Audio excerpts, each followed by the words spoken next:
Television के popular comedy show Comedy Nights with Kapil को देखकर आपने कई बार अपने मूड को दुरुस्त किया होगा। कपिल शर्मा की बॉलीवुड सेलिब्रिटीज की बातचीत को खूब एंजॉय किया होगा और बातों ही बातों में बॉलीवुड के जाने माने एक्टर्स को कपिल शर्मा को ये एडवाइस देते हुए भी सुना होगा कि बॉलीवुड में as an actor, as an artist काम करो, लेकिन जबरदस्ती बॉलीवुड में एज अ प्रोड्यूसर काम करने की कोशिश मत करो क्योंकि इसमें बहुत जोखिम है। जो एडवाइस आजकल के फिल्म एक्टर्स कपिल शर्मा को देते हैं, वही एडवाइस एक बार कई साल पहले राज कपूर ने अपने चहीते दोस्त गीतकार शैलेंद्र को भी दी थी।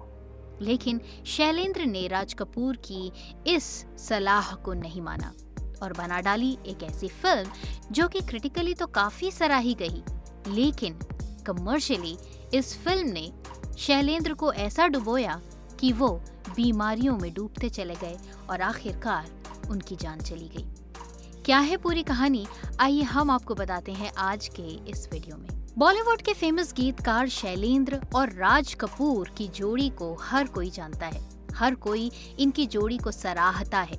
जहां एक तरफ जिस दिन राज कपूर का जन्मदिन होता है तो वहीं दूसरी तरफ उसी दिन शैलेंद्र की पुण्यतिथि भी होती है। ये इन दोनों की दोस्ती का जादुई संयोग ही था कि शायद यही कारण है कि ये दोनों जन्म तिथि और पुण्य तिथि में भी एक दूसरे का साथ देते रहे। शोमैन राज कपूर को तो हर कोई बहुत अच्छी तरह से जानता है, फिल्मी दुनिया से उनका संबंध पारिवारिक रहा है। लेकिन अगर शैलेंद्र के बारे में बात करें तो शैलेंद्र का फिल्मों से कोई खास जुड़ाव नहीं था जब तक कि वो राज कपूर को नहीं जानने लगे थे। दरअसल शैलेंद्र मुंबई में एक रेलवे वर्कशॉप में एज एन अप्रेंटिस काम किया करते थे और उसी दौरान वो काफी अच्छे गीत भी लिखा करते थे। एक बार सिर्फ 24 साल की उम्र में रेलवे की एक वर्कशॉप के कार्यक्रम के दौरान राज कपूर वहाँ पर मुख्य अतिथि के तौर पर आए और वहीं पर उन्हें शैलेंद्र की एक कविता सुनने का मौका मिला। शैलेंद्र की ये कविता उन्हें इतनी पसंद आई कि उन्होंने इस कविता को अपनी आने वाली फिल्म आग के लिए खरीदने के लिए शैलेंद्र से बातचीत की। लेकिन शैलेंद्र ने कहा कि वो अपनी नौकरी से खुश हैं और वो यहीं अपना जीवन बिताना चाहते हैं। लेकिन राज कपूर ने शैलेंद्र को अपना विजिटिंग कार्ड थमाते हुए कहा कि जब कभी भी मन बदले तो मेरे पास जरूर आना। लेकिन ये समय आने में ज्यादा वक्त नहीं लगा। कुछ समय बाद शैलेंद्र की पत्नी की तबीयत खराब हुई और पैसों की जरूरत के चलते शैलेंद्र राज कपूर के पास पहुंच गए।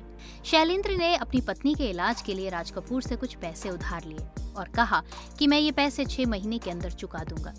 लेकिन जब शैलेंद्र को ये लगा कि वो ये उधार नहीं चुका पाएंगे तो वो राज कपूर के पास दोबारा गए और कहा कि मैं आपके लिए गीत लिखना चाहता हूँ। उस समय राज कपूर फिल्म बरसात पर काम कर रहे थे, लिहाजा इस फिल्म के गीतकार यानी हसरत जयपुरी से बातचीत करते हुए राज साहब ने कहा कि वो इस फिल्म में शैलेंद्र को भी मौका देना चाहते हैं। लिहाजा शैलेंद्र के 2 गानों को इस फिल्म में शामिल किया गया। ये 2 गाने थे बरसात में हमसे मिले तुम सनम तुमसे मिले हम और पतली कमर है तिरछी नजर है। ये गाने जब शैलेंद्र ने लिखे तो इन गानों ने फिल्म रिलीज होते ही धूम मचा दी और यहीं से बन गई राज कपूर और शैलेंद्र की जबरदस्त जोड़ी। काम करते करते ये दोनों एक दूसरे के जबरदस्त दोस्त भी बन गए। कहा जाता था कि अगर किसी फिल्म में राज कपूर और शैलेंद्र की जोड़ी है तो ये इस बात का सबूत है कि ये फिल्म सुपर हिट होनी ही है। फिल्मों में गाने लिखते लिखते शैलेंद्र भी अब काफी प्रोफेशनल और एक्सपीरियंस्ड हो चुके थे।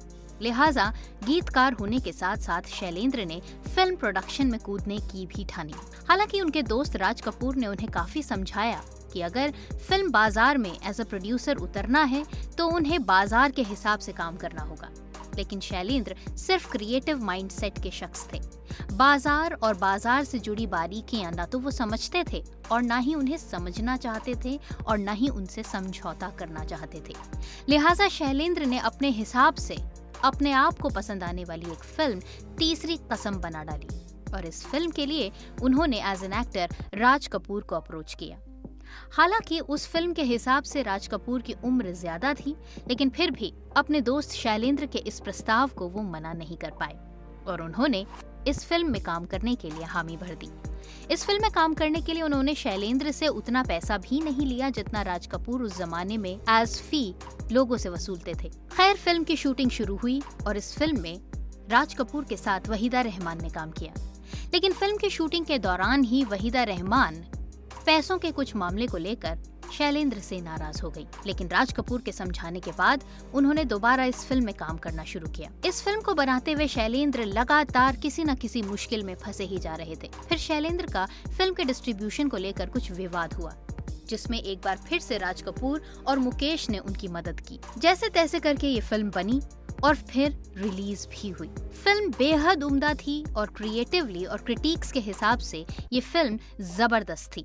इसी वजह से इस फिल्म के लिए शैलेंद्र को मिला national film award for the best film. लेकिन वहीं दूसरी तरफ अगर फिल्म के कमर्शियल सक्सेस के बारे में बात करें तो ये फिल्म अपने आप में एक बहुत बड़ी डिजास्टर साबित हुई, जिसकी वजह से शैलेंद्र फाइनेंशियल क्राइसिस में आ गए।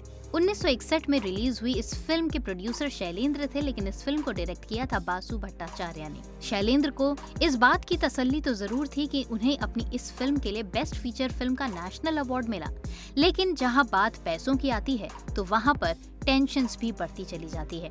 शायद यही कारण था कि जब फिल्म ने कमर्शियली कुछ खास बिजनेस नहीं किया तो इसकी वजह से शैलेंद्र काफी ज्यादा प्रॉब्लम्स में आ गए और धीरे धीरे पैसों को लेकर अंडर प्रेशर रहने लगे। ये फाइनेंशियल लॉस उनकी जिंदगी में इतना बड़ा नेगेटिव नुकसान लेकर आया कि धीरे धीरे उन्हें शराब की आदत लग गई और वो बीमार होते चले गए। फिल्म की रिलीज के 5 साल बाद आखिरकार शैलेंद्र इस दुनिया से रुखसत हो गए और ये माना गया कि उनकी नेशनल अवार्ड विनिंग फिल्म के नुकसान के चलते ही वो कुछ इस तरह से गम, उदासी और पैसों के मायाजाल में फंसे कि उससे फिर कभी निकल ही नहीं पाए। हालांकि उनके दोस्त राज कपूर ने उन्हें इससे उबारने की बहुत कोशिश की, लेकिन शैलेंद्र इस मुसीबत से, इस परेशानी से खुद को कभी नहीं निकाल पाए। तो ये था हमारा आज का वीडियो, जिसमें हमने गीतकार और फिल्म प्रोड्यूसर शैलेंद्र की जिंदगी से जुड़े हुए कुछ ऐसे राज आपके साथ शेयर किए जो शायद आप आज से पहले नहीं जानते होंगे।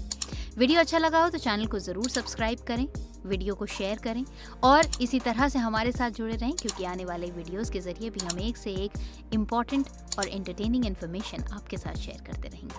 आज के लिए बस इतना ही। अगले वीडियो के साथ होती है बहुत जल्द मुलाकात। तब तक के लिए बाय।